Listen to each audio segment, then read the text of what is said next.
Bonjour, je suis docteur Belaouni Asma, radiologue interventionnelle à la clinique Bonnefond chez Imadiag. Donc, on va vous parler aujourd'hui de la radiologie interventionnelle vasculaire. Euh,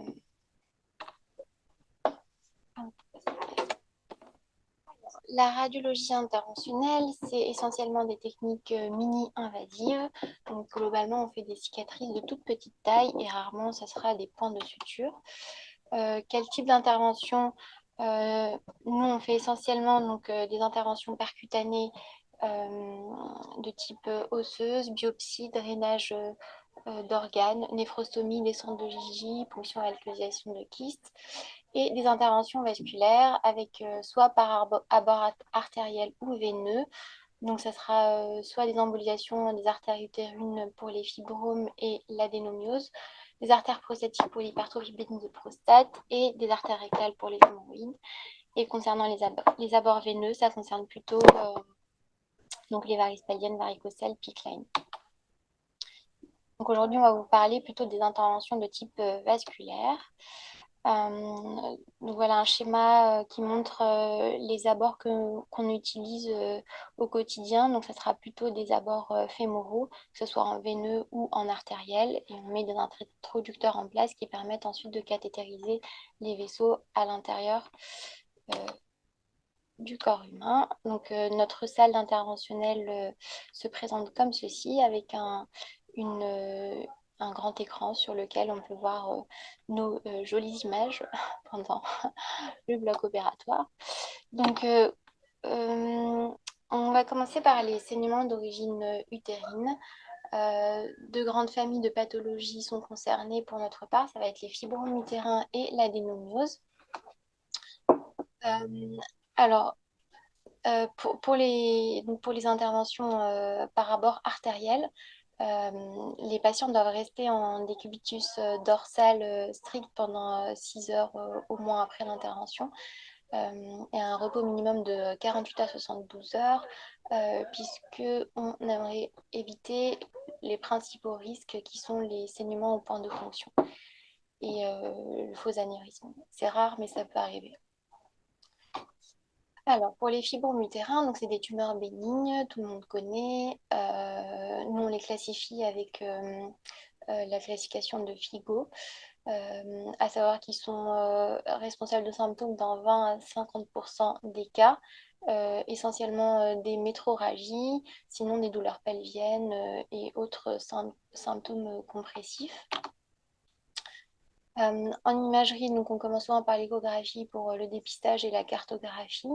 L'IRM nous sert de confirmation diagnostique et surtout de rechercher des diagnostics différentiels, donc tout ce qui est léomyosarcome notamment. Euh, Également, on peut effectuer une étude vasculaire en cas de bilan préthérapeutique pour l'embolisation. Alors, dans la prise en charge thérapeutique globale, il y a tout d'abord le traitement médicamenteux. Donc, les deux grandes familles, ça sera les progestatifs et les analogues de la GnRH. Après, ce sera plutôt le traitement chirurgical en seconde intention, soit radical, donc par hystérectomie, ou conservateur par myomectomie. Le troisième traitement possible, ça sera donc l'embolisation que nous, on propose. Alors, en pratique, qu'est-ce que c'est? Donc, c'est le fait d'aller occlure les artères utérines par des microparticules qui sont calibrées. Enfin, voilà, ça, c'est un détail, mais c'est bon à savoir. Euh, on effectue bien sûr une consultation avant le geste et une IRM pour la cartographie. Donc voilà, ça c'est juste un petit schéma qui permet de montrer en fait le cathéter qu'on a introduit à l'intérieur de l'artère utérine de manière distale et à ce moment-là on injecte des microparticules qui vont boucher l'artère qui alimente les fibromes. Donc on passe souvent par voie fémorale et on fait une embolisation donc sélective des artères utérines et on recherche également s'il y a des variantes. Donc là, sur cette image, on voit que l'artère utérine vascularise un myome, donc on voit qu'elle contourne en fait la lésion. Ça dessine en fait du coup le myome à emboliser. Euh, donc, c'est un geste qui se fait en ambulatoire. Les patientes ne sont pas hospitalisées, mais par contre, on les fait suivre à domicile par des infirmières pour notamment l'antalgie post-opératoire, puis pour la surveillance d'éventuelles complications au point de ponction. Les autres complications possibles sont l'infection ou l'hystérectomie beaucoup plus rarement. On fait effectivement et également un suivi IRM à 3 mois, 6 mois et 1 an pour vérifier la dévascularisation et la réduction en taille et bien sûr voir les patientes pour l'amélioration des symptômes. Voilà un exemple de fibrome complètement dévascularisé. On voit que la prise de contraste a disparu sur le contrôle IRM. Alors, sur le contrôle des mélométrorragies, c'est efficace dans 90% des cas. Ça agit également sur l'effet de masse qui diminue donc les symptômes liés. Il y a un risque de récidive estimé à 10% à 2 ans. L'avantage de cette technique, c'est que du coup, les patientes, elles ont un arrêt de travail en général 1 semaine jusqu'à 10 jours.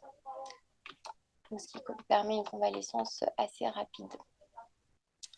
Alors, dans les recommandations de l'HAS, euh, donc on peut surtout comparer l'embolisation avec la myomectomie parce que c'est deux traitements qui vont être conservateurs.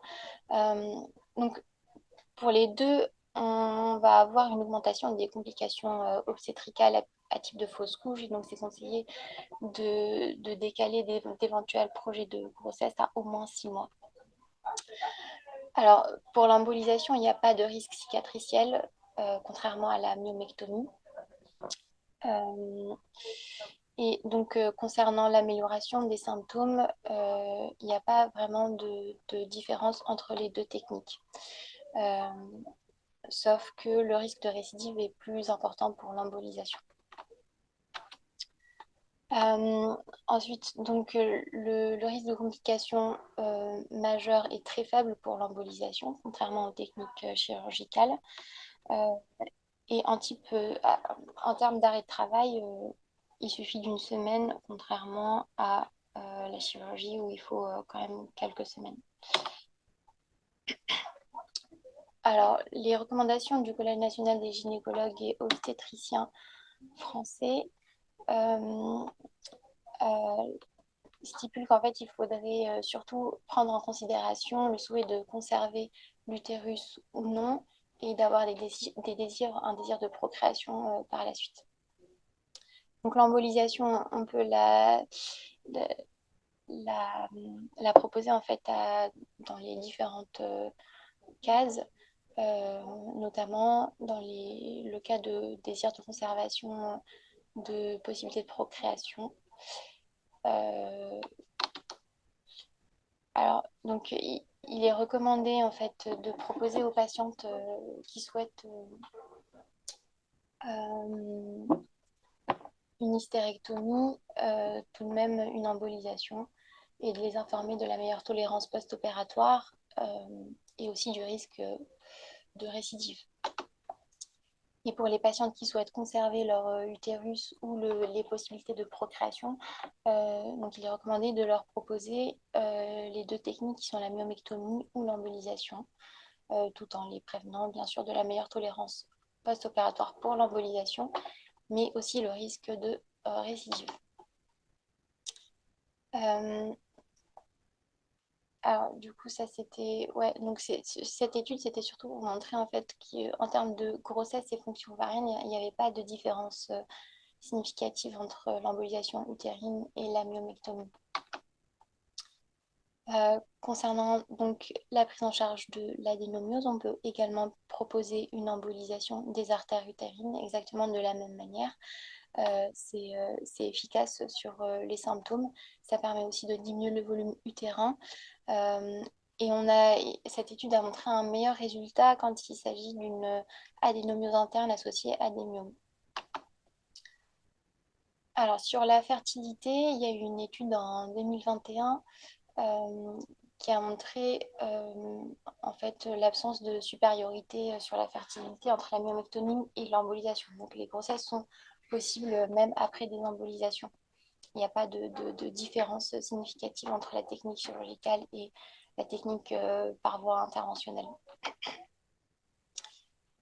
Donc, ce qu'il faut retenir finalement sur cette technique, c'est que c'est une alternative à l'hystérectomie. Il faut absolument informer les patientes, euh, notamment des risques liés à la chirurgie, du risque de récidive après l'embolisation, mais surtout de la bonne tolérance post-opératoire, puisque c'est une technique qui est mini-invasive. La proposer également pour les cas d'adénomiose symptomatique. Donc voilà. Ensuite, donc pour le second topo, alors là, je vais vous parler du syndrome de congestion pelvienne qui concerne une bonne partie des douleurs pelviennes chroniques chez la femme. C'est une intervention qui se déroule par voie veineuse et donc qui nécessite assez peu de convalescence post-intervention. Donc les varices pelviennes, c'est comme toutes les varices, c'est une dilatation des veines. Celles-ci vont concerner les veines ovariennes et utérines. Euh, et on estime à hauteur de 30% des douleurs pelviennes chroniques pour cette pathologie. Et donc il y a également une errance diagnostique majeure parce que c'est assez peu connu ou peu diagnostiqué.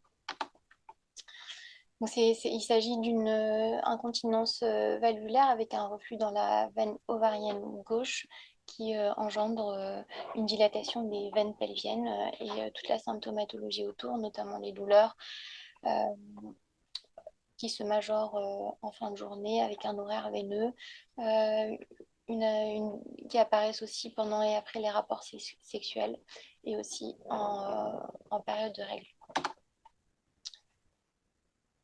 Alors, on identifie le syndrome de congestion pelvienne déjà par les symptômes. Donc, ça va plutôt être des douleurs pelviennes chroniques de plus de 6 mois qui vont avoir vraiment un horaire veineux, donc qui seront majorés à la station debout, à la marche, en fin de journée, en période périmenstruelle, surtout en prémenstruelle. Avec des douleurs qui vont être pelviennes, mais aussi lombaires, vulvaires, anales, qui irradient vers les membres inférieurs. Euh, le deuxième symptôme qui revient souvent, ça va être les douleurs pendant et après les rapports sexuels et qui durent plusieurs heures. Après, il va y avoir également d'autres symptômes liés en fait aux effets locaux-régionaux des varices. Donc, ça peut être des troubles dysuriques, des ballonnements et aussi les varices des membres inférieurs. Le principal facteur de risque connu, ça va être la multiparité. Après, d'autres comme l'hérédité et le SOPK. Alors donc, comme je vous l'avais dit, il s'agit d'un reflux au niveau de la veine ovarienne gauche. Il peut y avoir un reflux aussi dans la veine ovarienne droite et dans les veines iliaques. Les autres causes qui sont beaucoup plus rares vont être secondaires à des compressions veineuses, donc soit la veine rénale gauche dans le nutcracker ou la veine iliaque interne gauche dans le syndrome de May-Turner. Voilà un exemple d'échographie pelvienne qui illustre bien cette dilatation veineuse très tortueuse périutérine. Alors, les autres examens aussi qu'on fait en pré-interventionnel, ça va être l'IRM essentiellement. Ça permet d'éliminer des diagnostics différentiels pour toutes les douleurs pelviennes chroniques de type adénomiose, qu'on illustre bien sur cette IRM avec un utérus assez globuleux et un épaississement diffus de la zone jonctionnelle. L'autre diagnostic différentiel à éliminer, ça va être bien sûr l'endométriose. Ici, un exemple avec une atteinte ovarienne et sous-péritonéale postérieure. Autre exemple d'autres diagnostics différentiels, ça va être bien sûr les fibromes utérins, comme on le voit bien sur cette IRM. Voilà. Et ce dernier cas pour illustrer finalement les varices pelviennes qu'on voit bien des deux côtés, qui vont être assez volumineuses et tortueuses et qui favorisent donc cette stagnation de sang. L'embolisation se déroule en deux temps. Donc on commence par une occlusion des veines par un agent liquide, onyx ou colle, on utilise plutôt de l'onyx.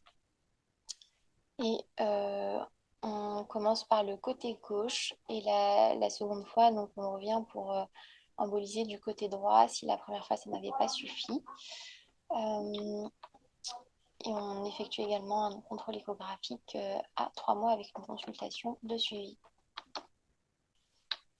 Alors le traitement du coup se fait en ambulatoire avec mise en place d'un suivi à domicile par un réseau d'infirmières prennent en charge les patients dès le premier soir, notamment pour mettre en place toute l'antalgie nécessaire pour les premiers jours.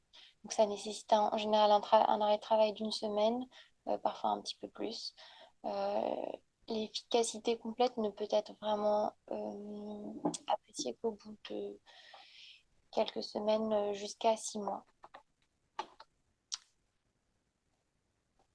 Alors, les études ont montré donc, une amélioration des symptômes allant de 68 à 100%, avec un délai d'apparition assez large, finalement, entre 1 jour à 3 mois en moyenne et jusqu'à 6 mois.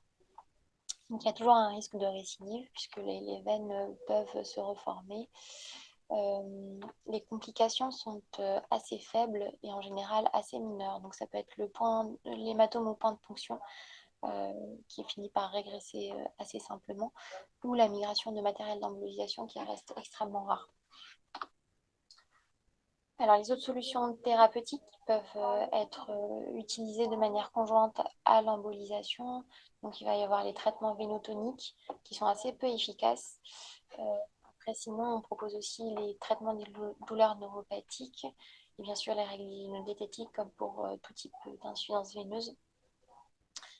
On peut également proposer de l'ostéopathie et de la kinésithérapie pelvienne. Également un suivi psychologique, puisqu'en général, c'est des douleurs assez chroniques qui sont installées depuis longtemps et qui agissent sur l'humeur de la patiente. Je vais prendre la suite concernant la santé des hommes avec un point sur l'hypertrophie bénigne de prostate et quelle place actuellement pour l'embolisation. Voilà, donc l'adénome prostatique, l'hypertrophie bénigne de prostate consiste en une augmentation du volume prostatique par l'effet des androgènes. On considère que ça représente plus de 2 millions de patients en France, que ça concerne 50% des patients de 50 à 60 ans, 90% des patients de 85 ans, et qui sont responsables d'une altération de la qualité de vie. En effet, l'hypertrophie bénigne de prostate est responsable de symptômes du bas appareil urinaire, associés à des évaluations débimétriques que l'on peut réaliser et d'autres explorations paracliniques. En effet, l'hypertrophie bénigne de prostate va impacter la qualité de vie d'une part sur la phase de remplissage vésical avec des symptomatiques de pollakiurie, urgenturie, des réveils nocturnes, l'incontinence urinaire, également pendant la phase de mictionnelle avec un retentissement sur le jet urinaire, et puis en phase post-mictionnelle avec ce qu'on appelle des gouttes retardataires et puis la sensation de vidange incomplète. Peut également survenir une hématurie. Ces symptômes sont évalués par un score qu'on utilise en pratique courante lors des consultations, qui s'appelle l'International Prostate Score Symptoms, ou IPSS, avec une gradation des symptômes légers, modérés à sévères, selon la fréquence de ces symptômes. Quels sont les choix thérapeutiques? Classiquement, on connaît le traitement médicamenteux, donc en monothérapie par alpha-bloquant et en bithérapie, combinant un alpha-bloquant et un inhibiteur de la 5-alpha réductase, qui est plus efficace. Le traitement chirurgical, le gold standard, la résection transurétrale de prostate, et l'avènement de nouvelles techniques laser, à savoir à l'olunium, au LEP, et puis la photovaporisation. L'embolisation est un nouvel outil dans cet arsenal thérapeutique. Et on va faire un petit peu d'histoire. Cette embolisation de prostate est pratiquée depuis les années 70 pour contrôler les hématuries et les saignements en situation post-opératoire de chirurgie prostatique. Les premiers cas ont été publiés dans les années 2000, et puis à partir de 2010, l'embolisation a été vraiment étudiée en tant que traitement de l'hypertrophie bénigne de prostate et non plus comme traitement d'hémostase. Les indications de l'embolisation de prostate sont hypertrophie bénigne de prostate qui est symptomatique avec un volume qui est supérieur à 50 ml, qui résiste au traitement médicamenteux instauré depuis plus de 6 mois, avec un retentissement sur la qualité de vie, représenté par des symptômes modérés à sévères selon l'IPSS et l'échelle de qualité de vie. Il s'agit d'une alternative à la chirurgie qui peut être proposée aux patients qui refusent la chirurgie. Techniquement, c'est une intervention qu'on fait donc par voie artérielle et qui implique donc les attentions que l'on a vues précédemment quant aux ponctions artérielles, c'est-à-dire un patient qui va être surveillé en post-intervention et qui doit rester au moins 6 heures en décubitus. Ces traitements sont réalisés en ambulatoire. La durée d'intervention est de 2 heures. L'abord artériel est classiquement fémoral, peut être également réalisé par voie radiale. Concrètement, on va naviguer dans la circulation artérielle, microcatétériser les artères prostatiques et puis injecter des microbilles que vous voyez ici au niveau de la seringue, des microbilles calibrées au niveau des artères prostatiques qui vont permettre de boucher ces artères. De manière usuelle, on ne réalise pas de sondage vésical péropératoire. La sortie est réalisée après une surveillance de plusieurs heures pour s'assurer d'une part de l'absence de complications au point de ponction et de la miction sans problème, sans nécessité de sondage vésical, sans hématurie, sans douleur inhabituelle. Voici un cas pour illustrer nos propos. Donc un patient qui nous est adressé pour un bilan d'hypertrophie de prostate. Et lors de cette échographie, on retrouve une hypertrophie donc de plus de 50 grammes. On informe le patient que cette hypertrophie est accessible à un traitement par embolisation du fait d'un échec du traitement médicamenteux depuis plus de 6 mois. Et ce qu'on fait de manière usuelle, c'est de programmer une IRM prostatique à la recherche de lésions suspectes, parce que dans le cadre d'une lésion suspecte et donc d'une suspicion de néoplasie prostatique, c'est une contre-indication à l'embolisation des artères prostatiques. Ce patient a donc bénéficié d'une IRM prostatique qui ne retrouvait pas de lésions suspectes et le patient est donc vu en consultation de radiologie interventionnelle où on relate l'échec du traitement médicamenteux de plus de 6 mois, l'hypertrophie prostatique, avec l'absence de lésions focales en IRM et des signes de dysurie significatifs. Les alternatives thérapeutiques, notamment les nouveaux traitements chirurgicaux par laser, sont présentés aux patients. Voici ce dont je vous parlais précédemment, la gradation des symptômes de dysurie selon l'International Prostate Score System, avec ici des symptômes modérés. Cette évaluation nous permet, lors du suivi post-interventionnel, d'objectiver l'amélioration des symptômes. Ce qui a été réalisé pour ce patient, c'est un scanner pré-interventionnel, donc qui peut être réalisé chez les patients notamment athéromateux, pour évaluer la qualité du réseau artériel et pour aller chercher et prévisualiser les artères prostatiques. Ici, que l'on voit bien de chaque côté, qui sont des artères classiquement tortueuses, hein, qui naissent du réseau artériel iliaque interne. Voici des images d'angiographie. Donc, une série angiographique au niveau de l'artère iliaque interne gauche, sur laquelle on visualise une artère tortueuse correspondant à l'artère prostatique. Cette artère va être microcathétérisée. Une série est réalisée où on injecte du produit de contraste qui permet de bien visualiser l'opacification du parenchyme prostatique et l'absence d'anastomose à risque. Absence d'anastomose avec notamment une artère destinée du pénis. Donc voici l'angiographie avant embolisation. Et puis voici l'image après embolisation où on constate l'absence de parenchymographie. Il existe donc une bonne occlusion des artères à destinée de l'hémiprostate gauche.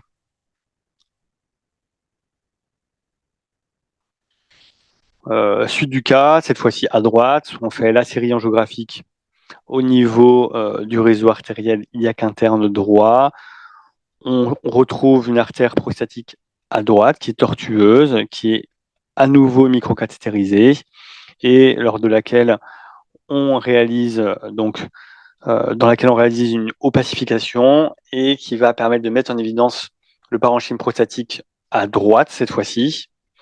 Et de même après embolisation, on constate une dévascularisation du parenchyme prostatique. Donc techniquement, en fin d'intervention, il y a un succès technique de l'embolisation.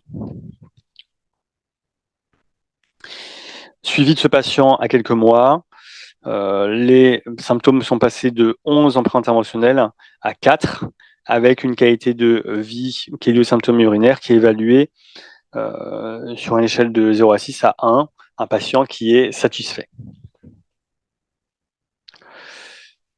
Voilà la lettre de consultation post-interventionnelle, donc un patient plutôt satisfait, l'embolisation a été efficace. Voilà. Donc, si on prend les données de la littérature quant à l'embolisation de prostate, on va avoir plusieurs études. Tout d'abord, cette étude qui a été réalisée sur près de 400 patients, un succès clinique dans plus de 80% des cas. Et ici, une étude sortie dans le Lancet en 2023, étude de phase 3, randomisée, multicentrique, par l'équipe de l'hôpital européen Georges Pompidou, qui a bien démontré la supériorité de l'embolisation prostatique versus la bithérapie médicamenteuse par alpha-bloquant et inhibiteur de la 5-alpha-réductase, avec donc des scores cliniques et des scores sexuels qui étaient supérieurs pour l'embolisation versus la bithérapie médicamenteuse. Les avantages de l'embolisation prostatique, c'est donc l'amélioration des scores fonctionnels urinaires qui sont équivalents à la résection transurétrale de prostate. C'est une intervention qui est mini-invasive par rapport percutané artériel. Les complications sont mineures dans l'extrême majorité des cas. La fonction sexuelle est préservée. Il n'y a pas d'éjaculation rétrograde, à l'inverse de ce qui survient dans les traitements chirurgicaux. Des avantages en post-opératoire. Le geste étant réalisé en ambulatoire, il n'y a pas d'hospitalisation complète. Il y a un faible risque de rétention aiguë d'urine et dans ces cas-là, on peut être amené à faire un sondage vésical de manière temporaire. Le suivi est réalisé avec une infirmière à domicile. Les inconvénients, tout d'abord les risques d'échec technique. On a vu que c'est des artères tortueuses et chez les patients athéromateux, il peut y avoir une difficulté de navigation dans les artères prostatiques. Concernant les paramètres techniques, notamment le volume prostatique, l'embolisation de prostate est inférieure à la technique chirurgicale de référence par résection transurétrale. On n'a pas encore des données suffisantes sur l'efficacité à long terme, étant donné que c'est une technique relativement récente. Les complications mineures, dans 15%, ont été décrites à type de douleurs transitoires, hématurie, fièvre, dysurie, etc. Il existe des complications majeures dans moins de 5% des cas. Donc, la rétention aiguë d'urine est considérée comme une complication majeure. Et également, la survenue d'ulcération pénienne ou de prostatite. Au total, que retenir? L'embolisation des artères prostatiques a une efficacité supérieure au traitement médical par bithérapie. Pour quel patient? Il y a des critères cliniques, des scores fonctionnels que l'on établit en consultation. On peut le proposer aux patients qui refusent la chirurgie, notamment devant le risque d'éjaculation rétrograde. Et donc, vous pouvez adresser ces patients au radiologue interventionnel. Les indications à retenir étant l'hypertrophie bénigne de prostate symptomatique de plus de 50 grammes qui résiste au traitement médicamenteux depuis plus de 6 mois et chez un patient, a fortiori, qui refuse la chirurgie. Attention, on ne réalisera pas d'embolisation de prostate si la vessie est dite claquée avec une vessie de lutte pluridiverticulaire et un résidu post-mictionnel qui va être trop important. Voilà la diapo finale qui vous montre que c'est un traitement mini-invasif, il n'y a pas de sondage vésical, il y a une amélioration des critères sexuels et c'est une intervention réalisée en ambulatoire.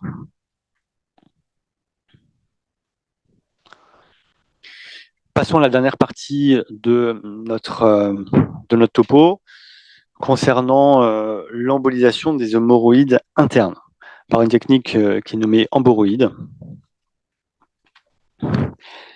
Qu'est-ce que les hémorroïdes? Ce sont des structures vasculaires physiologiques. Il en existe deux types, les hémorroïdes internes et les hémorroïdes externes.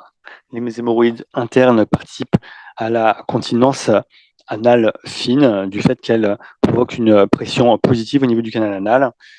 À l'inverse, les hémorroïdes externes n'ont pas de rôle propre défini. Il existe un concept de shunt artério-veineux du fait que, et on le verra sur des images d'angiographie dans la suite du topo, du fait qu'il existe un remplissage à haut débit de ces plexus veineux hémorroïdaires qui ne sont pas à proprement parler des veines. Et donc la physiopathologie de l'embolisation quant à l'occlusion de l'apport artériel est tout à fait indiquée. Les symptômes des hémorroïdes. Donc, lorsqu'on embolise les hémorroïdes, l'indication principale, c'est les rectorragies. Les hémorroïdes internes peuvent être responsables de saignements chroniques qui vont altérer la qualité de vie qui peut être évaluée par des scores de saignement. Mais également, les hémorroïdes internes peuvent être responsables de prolapsus. Concernant les hémorroïdes externes, elles sont plutôt responsables de crises inflammatoires qu'on nomme les crises fluxionnaires. Alors, concernant les prolapsus, il y a plusieurs stades qui ont été décrits. L'embolisation d'hémorroïdes n'est pas indiquée pour traiter le prolapsus des hémorroïdes, mais vraiment pour traiter les rectorragies. On peut la réaliser si, dans le cadre de prolapsus, quand elles sont associées à des rectorragies, si ce n'est pas au premier plan, notamment dans les prolapsus de grade 1, 2, 3. Par contre, lorsqu'il s'agit de prolapsus extériorisés de manière permanente, là, on n'est plus dans une indication on n'est plus dans une indication d'embolisation, même s'il y a des rectorragies. Concernant la physiopathologie donc hémorroïdaire, comment ça se constitue? Donc, il existe des facteurs mécaniques, notamment d'altération du tissu de soutien, particulièrement lorsqu'on vieillit, altération du tissu collagène. Il existe d'autres facteurs vasculaires au niveau veineux, notamment par l'hyperpression abdominale qui va diminuer qui va gêner le retour veineux. Par exemple, chez les patientes enceintes, les patients obèses, en surpoids, constipés de manière chronique, ou les patients qui présentent de l'acide. Il existe d'autres facteurs vasculaires qui ont été mis en évidence, notamment un développement excessif du réseau artériel et la surexpression de facteurs de croissance endothéliaux. L'embolisation des hémorroïdes internes, la physiopathologie repose sur une diminution du flux artérielle, puisque au niveau du rectum du canal anal, il existe de multiples artères réalisant un réseau anastomotique, ce qui fait que le risque ischémique est extrêmement réduit. Il existe une variabilité de la distribution de ces artères. Donc, on dénombre de manière modale des artères rectales supérieures qui naissent de la circulation artérielle mésentérique inférieure. Et il existe également des artères rectales moyennes et inférieures qui naissent de la circulation artérielle iliaque interne. Je vous ai dit qu'il existait une variabilité de cette distribution artérielle. Effectivement, il y a plusieurs types de vascularisation hémorroïdaire qui ont été mises en évidence. Parfois, il y a une vascularisation qui est prédominante par les artères rectales supérieures, qui est la majorité des cas. Parfois, il peut y avoir un côté vascularisé par l'artère rectale supérieure et l'autre côté vascularisé par l'artère rectale moyenne. Et de manière beaucoup plus rare, pas d'artère rectale supérieure, mais des artères rectales moyennes inférieures qui assurent la majorité de la vascularisation. Cette variabilité de distribution explique donc qu'il peut y avoir une efficacité variable selon qu'on embolise ou non les bonnes artères. En pratique, comment ça se passe? Donc, on va occlure de manière distale les artères rectales supérieures par des spires métalliques qu'on nomme des coils, par une ou deux séances si on ne peut pas emboliser toutes les artères rectales dans la même séance. En général, sous anesthésie, donc ici nous les réalisons sous sédation simple. Ça peut être également fait sous anesthésie locale seule. Il n'y a pas de planificatrice, c'est une intervention par abord artériel, classiquement fémoral, comme pour la prostate et pour les embolisations utérines. C'est une intervention qui est relativement bien tolérée, avec peu, voire pas de douleur. Ici, vous avez une angiographie dans l'artère mésentérique inférieure qui vous montre les artères rectales supérieures, et puis ici, les spires métalliques qui correspondent à des coils qui ont été déposés pour boucher ces artères. Un cas concret avec un confrère qui nous envoie une patiente pour les rectorragies secondaires à des hémorroïdes internes. Cette patiente se plaint également de douleurs. On précise bien en consultation que l'embolisation sera plus efficace sur la rectorragie que sur les douleurs hémorroïdaires. Donc, voici les images de l'intervention de cette patiente. Abord artériel fémoral droit. Ici, une angiographie au niveau de l'artère mésentérique inférieure qui montre une artère rectale supérieure à droite.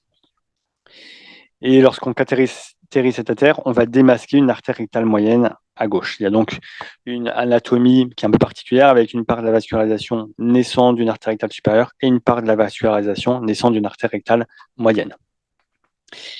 Ici, cette image angiographique vous montre bien la communication à haut débit entre le réseau artériel et ici le réseau veineux qui est opacifié de manière précoce. Voilà. Quand je vous montre les images entre le réseau artériel et le réseau veineux, vous voyez bien, il y a une opacification précoce qui se fait et qui rentre bien dans le concept de shunt artério-veineux au niveau des plexus hémorroïdaires internes. Donc ici, nous avons occlu l'artère rectale supérieure droite par des coils. Ensuite, on réalise une série angiographique dans l'artère iliaque interne qui permet de retrouver l'artère rectale moyenne qu'on avait vue précédemment à gauche, artère rectale moyenne qui est cathétérisée et que l'on va ensuite opacifier, puis boucher par des spires métalliques.